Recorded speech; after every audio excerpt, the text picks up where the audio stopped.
কৰ্ণাটকৰ মাজতে ভাৰত বাংলাদেশ সীমান্তত অবৈধ ড্ৰাগছৰ ৰমৰমীয়া বেহা ধুবুৰীৰ বাহাদুৰ তাৰিগীত আৰক্ষী গোপন অভিযানত বৃহৎ পৰিমাণৰ ড্ৰাগছ আৰু আপত্তিজনক তথ্য উদ্ধাৰ ঘটনাস্থলীৰ পৰা কুৰবান আলী নামৰ এটা ড্ৰাগছ ব্যৱসায়ী গ্ৰেপ্তাৰ কৰে যদিও আনকি কেইবাটাও সৰবৰাহকাৰী পলাই যাবলৈ সক্ষম হয় জব্দকৃত ড্ৰাগছখিনিৰ মূল্য প্ৰায় ৫,৫০,০০০ টকা উল্লেখযোগ্য যে ধুবুৰী ভাৰত বংগ সীমান্তত দীৰ্ঘদিনৰ পৰা নিচাযুক্ত ঔষধৰ অবৈধ ব্যৱসায় এটা চক্ৰ সক্ৰিয় হৈ আছে তাৰ পাছতে কৰ্ণাটকৰ মাজতে ভাৰত বাংলাদেশ সীমান্তত অবৈধ ড্ৰাগছৰ ৰমৰমীয়া বেহা ধুবুৰীৰ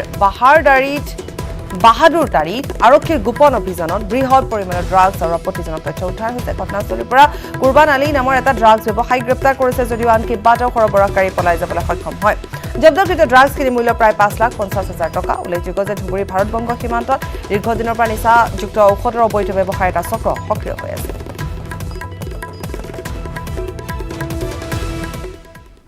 সময়ত আমাৰ হাতত এটা ইনপুট আছিলে যে বাহাদুৰ তাৰিৰ এটা ঘৰত বৃহৎ পৰিমাণৰ নিচাযুক্ত দ্ৰব্য তাত মজুত কৰি ৰাখিছে ইমিডিয়েটলি আমাৰ সদৰ থানাৰ ভাৰপ্ৰাপ্ত বিষয়াৰ নেতৃত্বত এটা দল যায় তাত চাৰ্চ কৰা হয় আৰু চাৰ্চ কৰি বৃহৎ পৰিমাণৰ কফ চিৰাপ আৰু নিচাযুক্ত টেবলেট তাৰ পৰা আমি জব্দ কৰিবলৈ সমৰ্থ হওঁ এইটো এজন মানুহকে এই সংক্ৰান্তত আমি আনিছোঁ কুৰবান আলী বুলি কয় তেখেতৰ ৱাৰ্ড নাম্বাৰ 11 বাহাদুৰ তাৰিখ এইটো আমি এতিয়া ইনভেষ্টিগেশ্যন চলি আছে ইণ্টাৰোগেশ্যন কৰি আছোঁ ইয়াৰ লগত লিংকত আৰু কোন কোন আছে সেই সম্পৰ্কত আমি আকৌ আমাৰ তদন্ত অব্যাহত আছে আৰু লিংকত কিমান ইয়াত নিয়াৰ এবাউট 5,50,000 যোৱা কেইমাহত দেখে যে যথেষ্ট পৰিমাণৰ ইয়াতে ড্ৰাগছ ধৰি থকা হৈছে আৰু সেইমতে আমি ড্ৰাগছ পেডলাৰ কিছুমান এৰেষ্ট কৰি ফৰৱাৰ্ড কৰা হৈছে আৰু সেই নেটৱৰ্কটো আমি ভাঙিবৰ কাৰণে আমাৰ স্পেচিয়েল ড্ৰাইভ কিছুমান ডেইলি কৰা হয় এইখিনিতে থাকিব পাৰে সেইটো আমাৰ যেতিয়া ইণ্টাৰোগেশ্যন এতিয়া চলি আছে বেছড অন দ্য ইণ্টাৰোগেশ্যন আমি ফাৰ্ডাৰ ইনভেষ্টিগেশ্যনটো কৰিম গহপুৰ নগৰৰ পৰা মাত্ৰ ৩ কিলোমিটাৰ দূৰত্বত থকা এখন গাঁৱৰ ৰাইজৰ দুৰৱস্থা যিখন গাঁৱৰ ৰাইজৰ বাৰিষাৰ সময়ত যাতায়াতৰ একমাত্ৰ সম্বল হৈ পৰে তুলুঙা নাও বাৰিষাৰ ছমাহে বানপানী সদৃশ পৰিস্থিতিত সহবাস কৰা গাঁওখনৰ কণমানি শিশুৱেও অভ্যস্ত হৈ পৰিছে পৰিৱেশৰ সৈতে বাৰিষা অহাৰ লগে লগে অঞ্চলটোৰ ৰাইজে যাতায়াত স্বাস্থ্য শিক্ষা বিশুদ্ধ খোৱা পানী আদিকে ধৰি বিভিন্ন সমস্যাৰে জৰ্জৰিত হৈ আহিছে গহপুৰৰ পৰা পলাশ ফুকনৰ এক প্ৰতিবেদন পানীৰ মাজত আবদ্ধ এখন গাঁও গহপুৰ নগৰৰ পৰা প্ৰায় ৩ কিলোমিটাৰ নিলগত সত্তং পঞ্চায়তৰ অন্তৰ্গত দক্ষিণ জয়পুৰ গাঁও বান আহক বা নাহক কোনো কথা নাই কিন্তু বাৰিষাৰ ছমাহ কাল এই গাঁওখন পানীৰ মাজতে আবদ্ধ হৈ থাকে যাৰ ফলত গাঁওবাসীৰ কিন্তু যথেষ্ট দুৰ্ভোগ ভোগ কৰিবলগীয়া হয় নাই বাট পথ নাই কোনো সা সুবিধা বহু সমস্যাৰ মাজেৰে জীয়াই থাকিবলগীয়া হয় এই জয়পুৰৰ লোকসকল ইতিমধ্যে আমাৰ কেমেৰা সহযোগীয়ে দেখাইছে এখন নাও এই নাওখনত বৰ্তমান কেইগৰাকীমান মহিলা কণ শিশুৰ সৈতে আহি আছে আৰু এই কথাতে উল্লেখ কৰিব লাগিব এই গাঁওখনৰ কিন্তু প্ৰতি ঘৰৰে পদূলিত একোখনকৈ নাও আছে সেই নাওখনেই কিন্তু যাতায়াতৰ একমাত্ৰ সম্বল যথেষ্টখিনি অসুবিধা হয় কিয়নো বেমাৰ আজাৰ হ'লে যি চিকিৎসালয় আছে চিকিৎসালয় নিবলৈ একমাত্ৰ সম্বল নাওৱে হৈ পৰে যাৰ ফলত এতিয়া বহু সমস্যাৰ মাজেৰে আচলতে বহু কঠিন সময় পাৰ কৰিবলগীয়া হৈছে গাঁওবাসী এটা দ্বীপৰ মাজত আবদ্ধ হৈ থকা নিচিনা এক পৰিৱেশ দেখাইছোঁ এনেদৰে আমি কথা পাতিবলৈ চেষ্টা কৰিম আমি নাৱৰ পৰা নামি যাম আৰু সমস্যাসমূহ বুজ ল'বলৈ চেষ্টা কৰিম কিমান আচলতে কষ্ট কৰি এইসকল লোক এতিয়া সময় পাৰ কৰি থাকিবলগীয়া হৈছে যাওঁ বুলি ক'লেও যাব নোৱাৰে কাৰণ ৰাস্তা নাই নাওখনে সম্বল আৰু আছে যথেষ্টখিনি গাঁওবাসী বাইদেউ কওকচোন কেনেকুৱা ধৰণৰ সমস্যাত আপোনালোক ভুগিবলগীয়া হয় কাৰণ সকলো ফালে পানীৰ মাজত আপোনালোক আবদ্ধ হৈ থাকে আমাৰ বহুত সমস্যা আমাৰতো চৰকাৰে ৰাস্তা খুলি দিছে মানুহ যাব নোৱাৰি গৰু যাব নোৱাৰি কিমান অসুবিধা ল'ৰা ছোৱালী স্কুল যাব নোৱাৰি এয়া ছমাহে পানী ছমাহ শুকান এতিয়াতো জেঠপাতেই পানী কাতি মাহলৈকে আছে এইটো পানী আমাৰ ৰাস্তা বহুত অসুবিধা এতিয়া চৰকাৰে কি কৰে নকৰে আমি সেইটো নাজানো যে খালি ভোটৰ সময়ত আহিলে ভোট বিচাৰিলে আমি এইবাৰ ভোট নিদিওঁ চৰকাৰক বেমাৰ আজাৰ হ'লে কি কৰিম এই সৰু সৰু নাও আছে ঘৰত এটা চবৰে এই নাৱত লৈ পেলাই বোকা গছকি যাব লাগে এতিয়া ৰাস্তা নাই যদি আৰু কি কৰিম যেতিয়া ভোটটো আহিব তেতিয়া এইটো দিম সেইটো দিম ভোট পাৰ হ'ব তেতিয়া একো নাই আমাৰতো ইমান পানী হৈছে আমাৰতো ৰিলিফ দিয়াই নাই আমাৰ ৰিলিফৰ কোনো দৰকাৰো নাই আমাৰ ৰাস্তাটোহে লাগে ১ নম্বৰ পানী তল হৈ যায় তেতিয়া সেই নদীৰ পানীয়ে খাই থাকোঁ দামকল থাকিলে কি হ'ব দামকলতো কাম নচলে ডুবি যায় যে সেইকাৰণে তল গ'লে তেতিয়া খাবই নোৱাৰোঁ তেতিয়া নদীৰ পানী খাওঁ নিশ্চয়কৈ 100 এবোৰী সমস্যাৰে জৰ্জৰিত এই জয়পুৰবাসী ৰাইজ আচলতে খোৱা পানীৰ অসুবিধা, বাট পথৰ অসুবিধা, একমাত্ৰ নাওখনে যাতায়াতৰ সম্বল হিচাপে তেওঁলোকে ৰাখিছে। যদি বেমাৰ আজাৰ হয় নাওতেই হয়তো চিকিৎসালয়লৈ তেওঁলোকে নিয়ে বুলি মন্তব্য প্ৰকাশ কৰিছে। আৰু এটা গুৰুত্বপূৰ্ণ কথা গাঁওবাসীয়ে উল্লেখ কৰিছে যে কিন্তু এইবাৰ কিন্তু ভোট বিচাৰি আহিলে কাকোৱে তেওঁলোকে ভোট প্ৰদান নকৰে। গতিকে ক্ষোভ আছে এই গাঁওবাসীৰ মাজত। আৰু আচলতে ক'ব লাগিব নিশ্চয়কৈ এই দুৰ্দশাগ্ৰস্ত ৰাইজৰ বাবে খবৰ লোৱা নিতান্তই প্ৰয়োজন। গহপুৰৰ যি এই চৰকাৰী পক্ষ আছে এইসকল লোকক কিন্তু যথেষ্টখিনি সা সুবিধা প্ৰদান কৰিব লাগে, কিয়নো এইসকল লোক বহু কষ্টত আচলতে দিন পাৰ কৰিবলগীয়া অৱস্থাৰ সৃষ্টি হৈছে।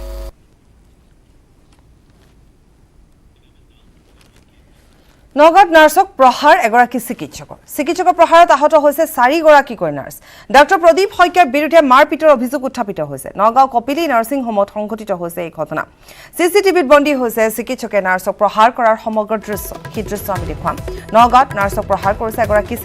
চিকিৎসকৰ প্ৰহাৰত 4গৰাকীকৈ নাৰ্ছ আহত হৈছে। ডাক্তৰ প্ৰদীপ শইকীয়াৰ বিৰুদ্ধে মাৰপিটৰ অভিযোগ উত্থাপিত হৈছে। নগাঁও কপিলী নাৰ্ছিং হোমত এই ঘটনা সংঘটিত হৈছে। চিচিটিভিত আবদ্ধ দৃশ্য দেখুৱাইছে।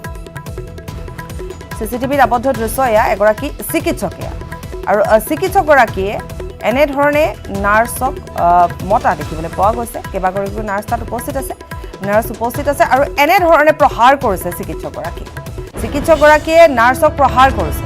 4গৰাকীকৈ নাৰ্ছক প্ৰহাৰ কৰিছে চিকিৎসকগৰাকীয়ে আৰু চিচিটিভিত বন্দী সমগ্ৰ দৃশ্য। কিন্তু এই মুহূৰ্তলৈকে কাৰণ স্পষ্ট হোৱা নাই যদিও কেনেধৰণে প্ৰহাৰ কৰিছে নাৰ্ছকেইগৰাকীক সেয়া আপোনালোকে প্ৰত্যক্ষ কৰিছে। নগাঁৱত নাৰ্ছক প্ৰহাৰ কৰিছে এগৰাকী চিকিৎসকৰ প্ৰহাৰত আহত হৈছে 4গৰাকীকৈ নাৰ্ছ। ডাক্তৰ প্ৰদীপ শইকীয়াৰ বিৰুদ্ধে মাৰপিটৰ অভিযোগ উত্থাপিত হৈছে। কপিলী নাৰ্ছিং হোমত সংঘটিত হৈছে এই ঘটনা। কিন্তু ঘটনাৰ কি কাৰণে সংঘটিত হ'ল বা কিয় নাৰ্ছকেইগৰাকীক কেনেধৰণে প্ৰহাৰ কৰিছে সেয়া স্পষ্ট নহয়। কিন্তু এই মুহূৰ্তত আমি দেখুৱাই গৈছোঁ কেনেকৈ মাতি আনিছে 4গৰাকীকৈ নাৰ্ছক তেওঁ মাতি আনি নাৰ্ছকেইগৰাকীক তেওঁ প্ৰহাৰ কৰিছে। এই মুহূৰ্তত আমি সেইসমূহ দৃশ্য যিসমূহ দৃশ্য কেমেৰাত বন্দী হৈছে চিচি কেমেৰাত বন্দী হৈছে সমগ্ৰ দৃশ্য সেয়া দেখুৱাই গৈছোঁ। আৰু ইতিমধ্যে অভিযোগ উত্থাপিত হৈছে। আৰু লগতে আমি জনাওঁ যে কপিলী নাৰ্ছিং হোমত এই ঘটনাটো সংঘটিত হৈছে। চিচিটিভিত বন্দী সমগ্ৰ দৃশ্য।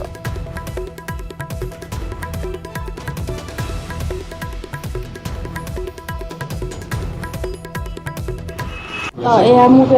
এনেকৈ এক গাড়ী মাৰি দিছোঁ। কিবা পেচেণ্ট এটা অহাৰ লগতে লাগিছে মানে পেচেণ্ট এটা ছাৰৰ পেচেণ্ট আছিলে বোলে, বেলেগ ছাৰে কৰিলে, বেলেগ এটেণ্ডেণ্টে নিজে বেলেগত ছাৰক দেখুৱাইছে, সেইকাৰণে চিষ্টাৰক মাৰিছে। আমি কৈ দিছোঁ মানে বেলেগ ডক্টৰক দি দিছোঁ বুলি কৈ দিছে আমাক। পাৰ্মানেণ্ট নে কি নাজানো, ছাৰহঁতেহে গম পাব। ইয়াত যিকেইজন ডক্টৰ আছে সেইকেইজনেহে গম পাব। ছাৰ মানে ঘপককৈ উঠি বাং মাৰিব লাগিছে, বাং মাৰিছে, গালত মাৰিছে, হাতখন এনেকৈ পকুৱাই ধৰিছে আৰু মাথাত লাগিছে। সীমা বা আৰু মই পিছতে আছিলোঁ। সীমা বাই ববীবাক যেতিয়া মানে ধৰিব গৈছেগৈ, ছাৰে এনেকৈ দিওঁতে গাঁতিটো মাৰিতে বাৰুদ ফাটিছে।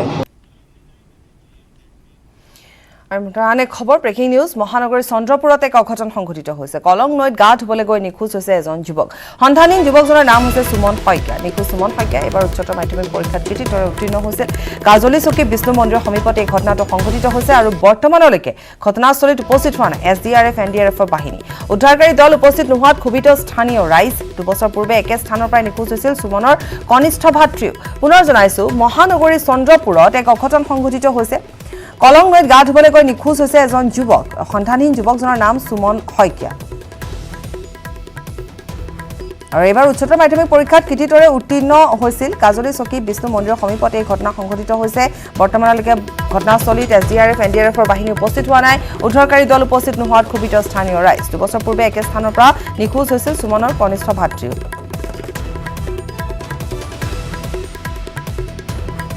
ঘটনাস্থলীত এই মুহূৰ্তলৈকে SDRF বা NDRFৰ বাহিনী উপস্থিত নোহোৱা কাৰ্যত ক্ষোভিত হৈ পৰিছে ৰাইজ। আৰু এইখিনিতে উল্লেখ কৰিব পাৰি যে সুমনৰ কনিষ্ঠ ভাতৃও কিন্তু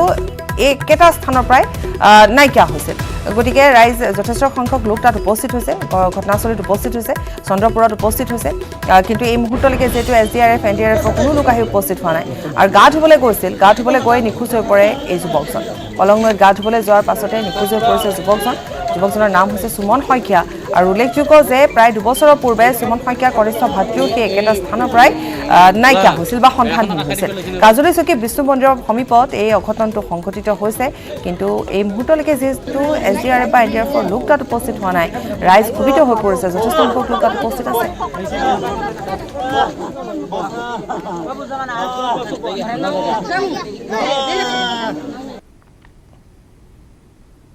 এঘাৰটামান বজাত এই ঘৰৰ পৰা ওলাই আছে বাইক লৈ আৰু বাইকখন আনি সিহঁতৰ ঘৰৰ লগতে যিটো নদীৰ পাৰ কলঙৰ পাৰ বিষ্ণু মন্দিৰৰ সন্মুখত তাতে বাইকখন থৈ সি মানে প্ৰায় আহে দেখিলে জিৰণি লয় এতিয়া তাৰপিছতে সি অনুমান এটা মানে ভাত খাবৰ সময়ত হয়তো গৃহস্থই ফোন কৰিছিল তেওঁ মোবাইলটো অফ পালে মোবাইলটো অফ পাই ক'ত আছে যে চালে বাইকখন আছে নদীৰ পাৰত আৰু চেণ্ডেলটো ঠিক নদীৰ পানী কিনাৰতে চেণ্ডেল পাইছে আৰু চেণ্ডেলৰ লগত চাৰি পেট পাইছে এতিয়া গৃহস্থই সন্দেহ কৰিলে যে নিশ্চয় সি পানীত পৰিছে কুশল শইকীয়াৰ ল'ৰা সুমন শইকীয়াই মানে পানীত পৰা বুলি সন্দেহ কৰিছে গোটেই গাঁৱৰ মানুহখিনি খবৰ পাই পেলাই আহিল মানে দুখৰ বিষয় যোৱা বছৰ আগৰ বছৰো তাৰ ভায়েক এইখিনিতে বিষ্ণু মন্দিৰৰ গেটতে পানীত পৰি মানে মৃত্যুবৰণ কৰিলে আজি আকৌ দুবছৰৰ পিছত তাৰ ককায়েক আজি আকৌ সেই জেগাতে পানীত পৰি মৃত্যুবৰণ কৰা বুলি আমি মানে ধাৰণা কৰিছোঁ নলবাৰীৰ পৌৰ নিকায় কৰ্মচাৰী হুংকাৰ বিগত ২৭ মাহে নিজৰ প্ৰাপ্য দৰমহা আদায়ৰ দাবীত চৰকাৰৰ হুংকাৰ প্ৰদান কৰে সদৌ অসম পৌৰ নিকায় কৰ্মচাৰী সন্থাই আজি সংগঠনটোৰ সাধাৰণ সম্পাদক গিয়াছুদ্দিন আহমেদে সংবাদ মাধ্যমৰ আগত ক্ষোভ প্ৰকাশ কৰি কয় যে কৰোনা মহামাৰীৰ যুঁজখনত অসন্মুখৰ পৰা নেতৃত্ব দি আহিছে পৌৰসভাৰ কৰ্মীসকলে আৰু এইসকল কৰ্মচাৰীক ২৭ মাহে প্ৰাপ্য দৰমহাৰ পৰা বঞ্চিত কৰি ৰাখিছে চৰকাৰখনে যদিহে আগন্তুক ১৫ আগষ্টৰ প্ৰাক্ষণত ২৭ মাহৰ দৰমহা মুকলি কৰি নিদিয়ে তেন্তে কৰ্মবিৰতিৰ হুংকাৰ প্ৰদান কৰিছে পৌৰ নিকায় কৰ্মচাৰীসকলে নলবাৰী পৌৰ নিকায় কৰ্মচাৰী হুংকাৰ বিগত ২৭ মাহে নিজৰ প্ৰাপ্য দৰমহা আদায়ৰ দাবীত চৰকাৰৰ হুংকাৰ প্ৰদান কৰে সদৌ অসম পৌৰ নিকায় কৰ্মচাৰী সন্থাই আজি সংগঠনটোৰ সাধাৰণ সম্পাদক গিয়াছুদ্দিন আহমেদে সংবাদ মাধ্যমৰ আগত ক্ষোভ প্ৰকাশ কৰি কয় যে কৰোনা মহামাৰীৰ যুঁজখনত সন্মুখৰ পৰা নেতৃত্ব দি আহিছে পৌৰসভাৰ কৰ্মীসকলে আৰু এইসকল কৰ্মচাৰীক ২৭ মাহে প্ৰাপ্য দৰমহাৰ পৰা বঞ্চিত কৰি ৰাখিছে চৰকাৰে যদিহে আগন্তুক ১৫ আগষ্টৰ প্ৰাক্ষণত ২৭ মাহৰ দৰমহা মুকলি কৰি নিদিয়ে তেন্তে কৰ্মবিৰতিৰ হুংকাৰ প্ৰদান কৰে পৌৰ নিকায় কৰ্মচাৰীসকলে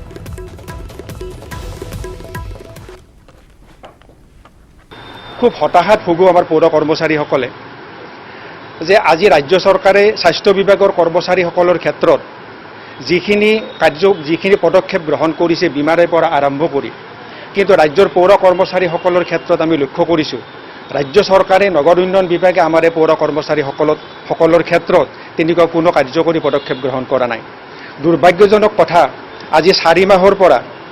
পৌৰসভা ভেদে ২৭ মাহ পৰ্যন্ত পৌৰ কৰ্মচাৰীসকলে দৰমহা পোৱা নাই বিলুপ্তি পথত অসমৰ শৰালী হাঁহ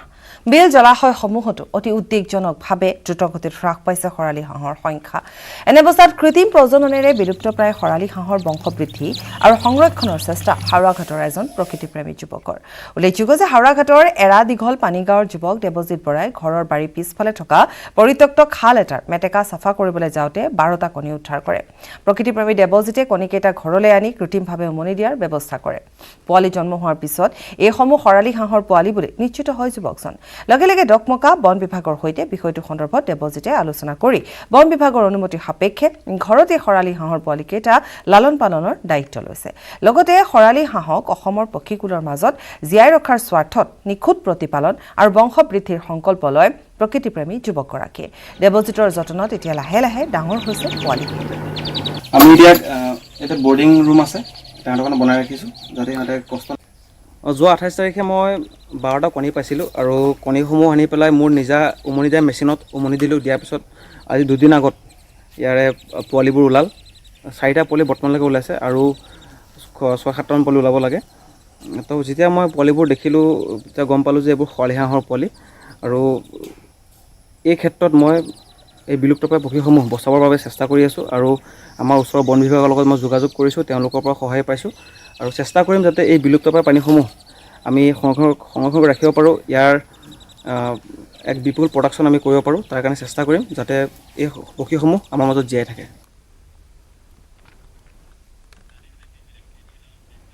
অযোধ্যাত নিৰ্মাণ হ'বলগীয়া ৰাম মন্দিৰৰ ভূমি পূজনক লৈ নলবাৰীতো ব্যাপক উৎসাহ নলবাৰী মন্দিৰে যুৱ নেতা দিবন ডেকাই বিতৰণ কৰিছে মাটিৰ চাকি ১ লাখ মাটিৰ চাকি প্ৰজ্বলনৰ লক্ষ্যৰে জিলাখনৰ মন্দিৰ আৰু নামঘৰত বিতৰণ কৰিছে ১০১ গছিকৈ চাকি বৰভাগ নলবাৰী চহৰ জাপাৰকুছি সোণপুৰ বাহজানীকে ধৰি জিলাখনৰ বিভিন্ন প্ৰান্তৰ মন্দিৰসমূহত যুৱ নেতাগৰাকীৰ উদ্যোগত বিতৰণ কৰা হৈছে মাটিৰ চাকি মাটিৰ চাকিৰ লগতে প্ৰতিটো মন্দিৰলৈ পৰ্যাপ্ত পৰিমাণে মিঠাতেল সূতা আৰু নৈবদ্যৰ বাবদ আগবঢ়াইছে ধন যুৱনেতাগৰাকীয়ে লোৱা এই পদক্ষেপক ভূয়সী প্ৰশংসা কৰিছে ৰাইজে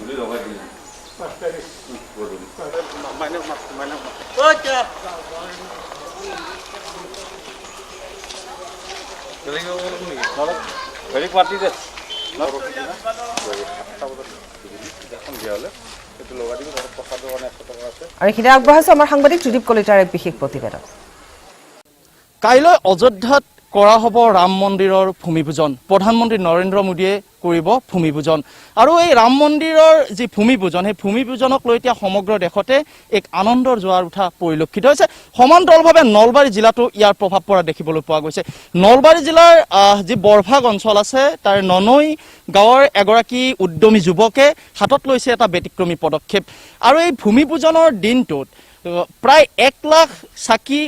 প্ৰজ্বলন কৰাৰ বাবে এক সিদ্ধান্ত লৈছে আৰু ব্যতিক্ৰমী ধৰণে এই চাকি প্ৰজ্বলন কৰা হ'ব বন্তি প্ৰজ্বলন কৰা হ'ব প্ৰতিটো নামঘৰ বা প্ৰায় সংখ্যক নামঘৰে ঘৰে চাকি ধূপ মিঠাতেল খুটা আৰু নগদ 101 টকা দি দিয়া হ'ব আৰু তাৰ পিছত মন্দিৰ পৰিচালনা সমিতিয়ে বা নামঘৰ পৰিচালনা সমিতিয়ে সেই চাকি বন্তি জ্বলাব আৰু এই ব্যতিক্ৰমী পদক্ষেপ গ্ৰহণ কৰা যুৱকগৰাকী হৈছে ননৈ গাঁৱৰ দিবন ডেকা নিজ গাঁৱৰ নামঘৰৰ পৰাই আৰম্ভ কৰিছে এই যাত্ৰা আমি তেখেতৰ ওচৰলৈ যাব বিচাৰিম আপুনি এটা ব্যতিক্ৰমী পদক্ষেপ হাতত লৈছে আৰু বহুদিনীয়া বিবাদৰ অন্তত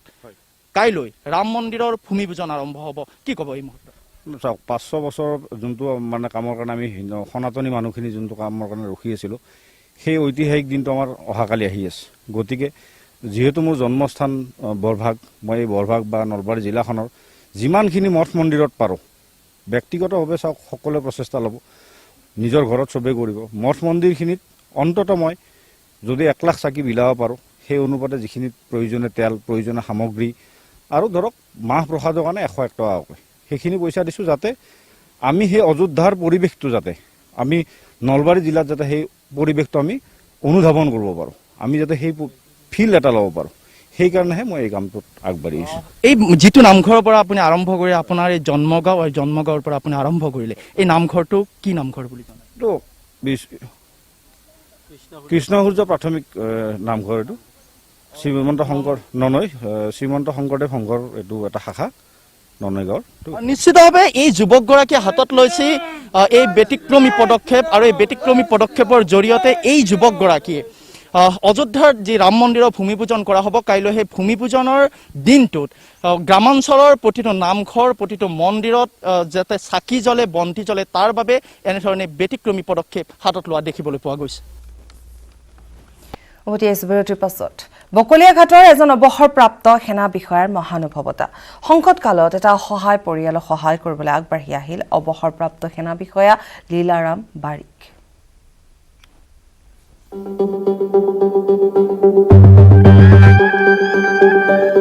এজন অৱসৰপ্ৰাপ্ত সেনা বিষয়াৰ পদন্নতা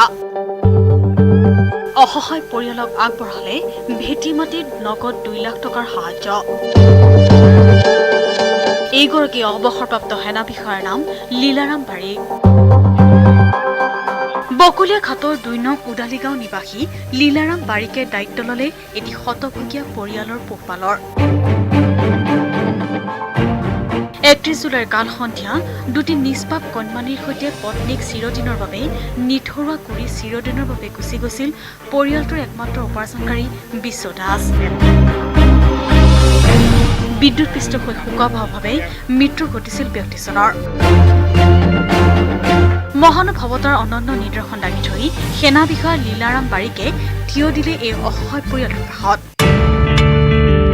প্ৰাৰম্ভিক অৱস্থাত পৰিয়ালটোৰ সকাম নিকামৰ সমুদায় ব্যয়ৰ দায়িত্ব প্ৰাক্তন সেনা বিষয়াজনে মূৰ পাতি লোৱাৰ লগতে বকলীয়াঘাটৰ এই অসহায় পৰিয়ালটোক অনতি বিলম্বে গ্ৰামাঞ্চলৰ যিকোনো ঠাইত একঠা ভেটি মাটি 2টা কিস্তিত নগদ 2 লাখ টকাৰ উপৰিও পিতৃহাৰা কণমানি দুটাৰ অধ্যয়নৰ ক্ষেত্ৰত সহায় হোৱাকৈ পাৰ্যমানে প্ৰতিমাহে নগদ 2000 টকাকৈ প্ৰদান কৰাৰ প্ৰতিশ্ৰুতি দিছে এই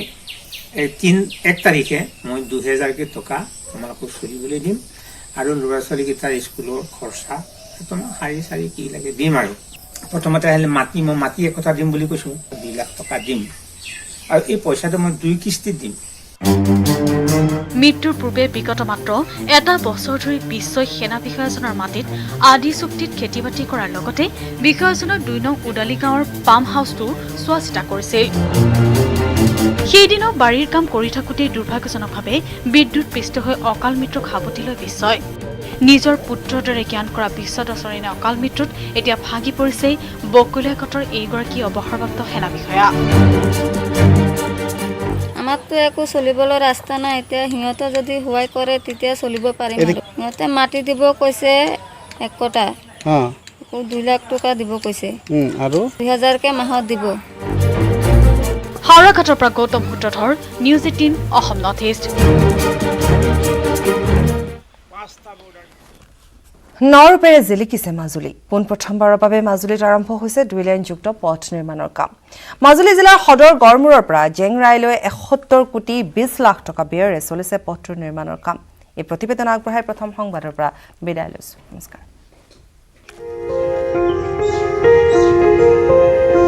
নৰূপেৰে জিলিকিছে মাজুলী। বানে ধোৱা মাজুলীত এতিয়া উন্নয়নৰ চমক। দেখাত এখন সত্ৰ, কিন্তু এইখন সত্ৰ নহয়, এইখন মাজুলী থানা। সত্ৰ নগৰী মাজুলীত সত্ৰৰ আৰ্হিৰে নিৰ্মাণ কৰা হৈছে মাজুলী থানা।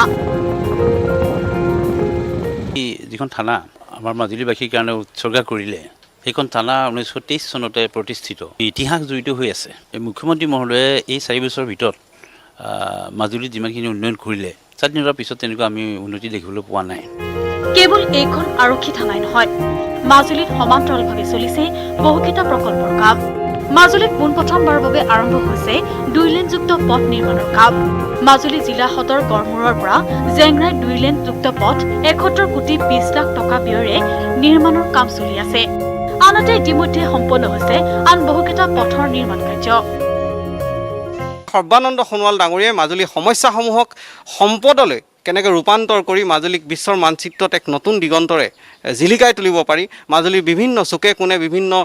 উন্নয়নমূলক কাম কাজেৰে মাজুলী মানুহৰ জীৱনক কিদৰে উদ্ভাসিত কৰি তুলিব পাৰি, তাৰ বাবে নিশ্চিতভাৱে তেখেতে সুন্দৰ পদক্ষেপ লৈছে আৰু আমি সঁচাই আনন্দিত, আমি গৌৰৱ অনুভৱ কৰিছোঁ। 8 কোটি টকা ব্যয় সাপেক্ষে আটক ধুনীয়াকৈ নিৰ্মাণ কৰা হৈছে মাজুলীৰ জলসম্পদ কাৰ্যালয় আৰু অতিথিশালাও। জলসম্পদ বিভাগৰ যি মাণ্ডলিক কাৰ্যালয়, এই কাৰ্যালয় তেখেতে এটা কাৰণে মাজুলীত ইমান চেষ্টা